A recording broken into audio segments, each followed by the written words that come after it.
Tard dans la nuit, un petit garçon lit une histoire en bande dessinée sur un magicien et un roi démon. Une fille blonde se tient à côté de lui, écoutant les événements de l'histoire. Après avoir terminé sa lecture, il admire le personnage du magicien qui s'est opposé au roi démon. Des années plus tard, il souhaite devenir un magicien de justice. De nombreuses années plus tard, dans la ville de Figité, dans l'empire d'Alzano, qui abrite une académie pour enseigner la magie, une fille nommée Rumia se tient sur un des trottoirs. Elle voit un homme avec une blessure au doigt, alors elle s'approche de lui et lui demande de le soigner. Utilisant son pouvoir, elle guérit sa blessure, et l'homme exprime son admiration pour ses capacités. Cependant, elle lui demande de ne dire à personne ce qu'elle a fait, car l'utilisation de la magie en dehors de l'académie est interdite. Son amie, Sistine, l'approche joyeusement, et elles se dirigent ensemble vers l'académie. En chemin, Sistine se demande pourquoi leur professeur, Yue, a soudainement démissionné avant le début de l'année scolaire. Rumia lui dit qu'un professeur suppléant leur enseignera aujourd'hui. Pendant ce temps, un jeune homme court vers elle à toute vitesse, ayant l'air en désordre. Dès qu'il les approche, Sistine utilise son pouvoir du vent pour le faire voler et atterrir dans une fontaine. Juste au moment où elle pense avoir exagéré, il sort de la fontaine avec un sourire niais sur le visage. Il leur dit de ne plus marcher dans des endroits bondés. Rumia demande à Sistine de s'excuser auprès de lui pour l'avoir frappé soudainement avec son pouvoir magique. Lorsque Sistine et Rumia s'excusent, il devient arrogant et leur dit qu'elles sont en fait responsables. Puis il s'approche de Rumia et examine sa silhouette, son corps et ses cheveux. Sistine se met en colère et l'attaque de nouveau, le faisant tomber dans la fontaine, puis prend Rumia et quitte les lieux. À ce moment-là, un des enseignants de l'académie, Ale, se trouve dans le bureau du directeur, furieux que le professeur suppléant soit en retard pour son premier jour de travail et s'opposant à l'idée de confier un poste d'enseignement à un homme d'origine inconnue. Pendant ce temps, Sistine et Rumia sont assises en classe avec le reste des élèves. Sistine est surprise que le nouveau professeur soit en retard de plus d'une demi-heure. Lorsqu'il entre, elles sont choquées de voir que c'est le jeune homme qu'elles ont rencontré dehors. Il leur lance un regard maladroit et dit à Sistine qu'elle l'a confondu avec quelqu'un d'autre. Il se présente sous le nom de Glenn Radar, leur professeur suppléant, et commence à parler de ses hobbies et compétences spéciales. Sistine l'interrompt, lui demandant de commencer la leçon rapidement. À ce moment-là, le directeur lit le dossier de Glenn et dit à Ale que Glenn a rejoint le corps enseignant sur recommandation de professeurs de magie expérimentés. Malgré le fait qu'il soit un vaurien avec des capacités magiques et une mémoire médiocre, classé comme magicien de 3e ordre, Glenn a été approuvé. Ale est outré, doutant de la capacité de Glenn à enseigner aux élèves doués et craignant qu'il n'utilise des méthodes d'études surveillées pour se laisser aller. À ce moment-là, Glenn écrit au tableau qu'ils vont faire une étude surveillée, puis s'endort à son bureau. Sistine est furieuse et lui lance son livre. Ale perd presque son sang-froid lorsque le directeur révèle que Glenn n'a même pas de licence d'enseignement, malgré les recommandations des professeurs et ayant été élève à l'académie jusqu'à l'âge de 15 ans. Ale exprime sa méfiance envers Glenn et les professeurs qui l'ont recommandé. Il est interrompu par une fille blonde nommée Celica, qui défend Glenn et menace Ale de retirer ses paroles avant d'utiliser son pouvoir sur lui. Ale s'excuse et sort. Le directeur explique qu'il est controversé de confier un poste d'enseignement à un magicien sans accomplissement. Celica dit qu'elle prendra la responsabilité des actions de Glenn, laissant entendre une connexion personnelle et un désir qu'il mène une vie pleine.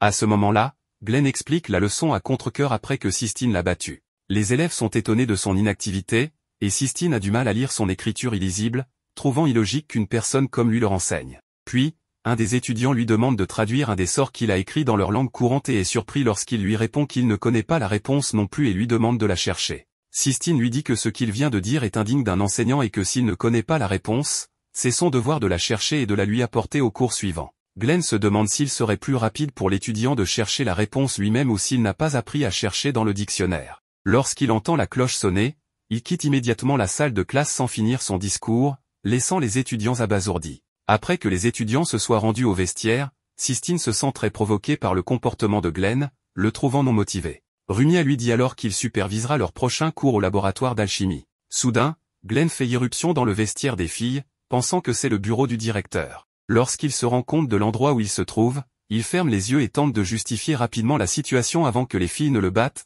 leur disant qu'il est injuste d'être battu pour un coup d'œil accidentel sur des filles nues. Puis il les regarde délibérément pour ne pas se sentir frustré lorsqu'elles l'attaquent. Ensuite, les filles le chassent du vestiaire après l'avoir battu. Après un moment, Sistine s'assoit en regardant le ciel, se sentant frustrée après l'annulation de son cours d'alchimie. Rumia s'approche et s'assoit à côté d'elle après avoir apporté le déjeuner, lui demandant si son désir d'étudier a un rapport avec sa promesse à son grand-père de découvrir le secret de la forteresse céleste Mergalus. Leur conversation est interrompue lorsque Glenn apporte son déjeuner et les rejoint à la même table. Sistine se sent encore irritée en le regardant manger indifféremment devant elle et préfère manger en silence pendant que Rumia discute avec lui de la nourriture. Elle goûte au repas de Glenn et elle le trouve délicieux.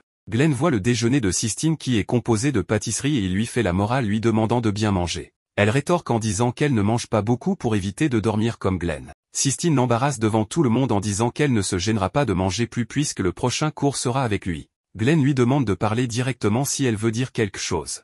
Sistine se lève de son siège et commence à parler quand Glenn la surprend en lui faisant goûter un de ses plats. Sistine se sent timide et nerveuse, alors qu'elle s'apprête à le corriger, Glenn l'interrompt et prend un morceau de son assiette. Elle se met en colère contre son comportement et lui demande s'il se considère vraiment comme un enseignant. Glenn lui répond qu'il est un enseignant temporaire. À ce moment-là, Celica est assise sur un toit, se rappelant le jour où elle a proposé à Glenn de devenir un enseignant temporaire à l'Académie de magie jusqu'à ce qu'ils en trouvent un nouveau. Glenn a refusé parce qu'il ne pense pas être qualifié pour enseigner à qui que ce soit. Elle lui a dit qu'il n'a pas le droit de refuser et l'a menacé de le torturer avec ses pouvoirs magiques s'il ose encore refuser. Glenn s'est agenouillé devant elle, suppliant de reconsidérer sa position d'enseignant temporaire. Celica a utilisé son pouvoir de flamme, et Glenn a à peine réussi à esquiver son attaque tonitruante. La deuxième période de Glenn commence, et il demande de nouveau aux étudiants d'étudier par eux-mêmes. Il dort à son bureau pendant toute la classe jusqu'à ce que Sistine se lève et lui dise devant tout le monde qu'elle appartient à la noble famille de magiciens de fable et qu'elle peut le faire renvoyer si elle le demande à son père. Glenn prend note de ce qu'elle dit et s'approche d'elle en la suppliant de demander à son père de l'expulser de l'académie.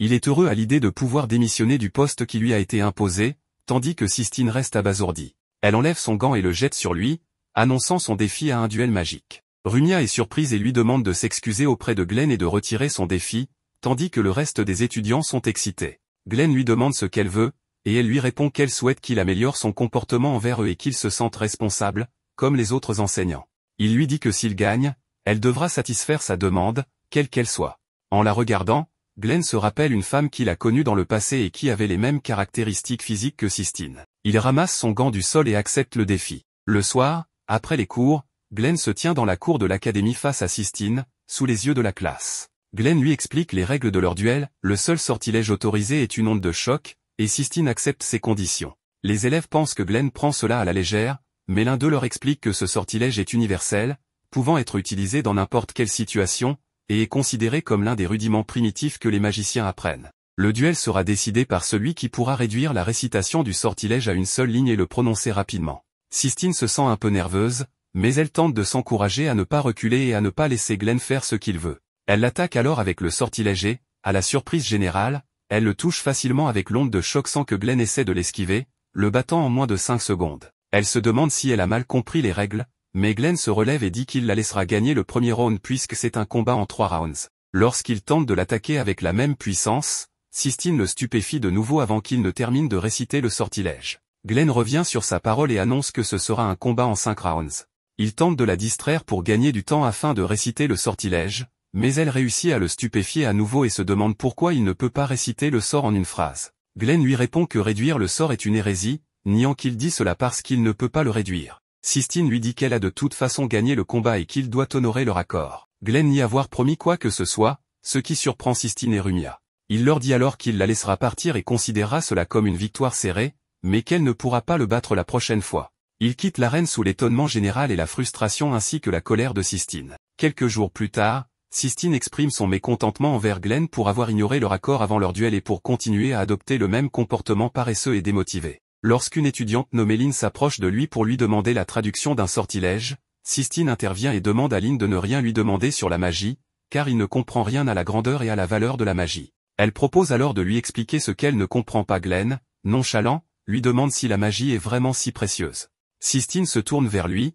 sarcastique, et lui dit que la magie est essentiellement l'étude des principes du monde. Elle révèle l'origine et la composition du monde, ainsi que les lois qui le régissent. La magie répond également à la question de pourquoi les humains existent dans ce monde. Glenn se demande comment l'étude des principes du monde peut leur être utile et quels bénéfices la magie apporte-t-elle à l'humanité en général, comparée à d'autres domaines comme la médecine, l'ingénierie et l'agriculture. Sistine est furieuse mais tente de se contrôler et lui dit que la magie n'est pas un domaine de bas niveau visant à bénéficier à l'humanité, mais qu'elle vise à rechercher la vérité derrière le monde et l'humanité. Glenn s'approche d'elle et lui dit que la magie est incroyablement utile pour éliminer les humains et qu'il n'y a rien de supérieur à cela. Sistine est très en colère face à son idée de la magie et ce qu'il essaie de leur faire croire, alors elle s'avance vers lui et le gifle devant les étudiants avant de quitter rapidement la salle en pleurant. Après cela, Glenn reste seul à réfléchir sur la grandeur de la magie. Il décide de quitter son poste et d'aller s'excuser auprès de Celica pour la convaincre de le renvoyer de l'académie. En chemin, il voit Rumia dans le laboratoire en train de former un cercle magique sur le sol de la pièce.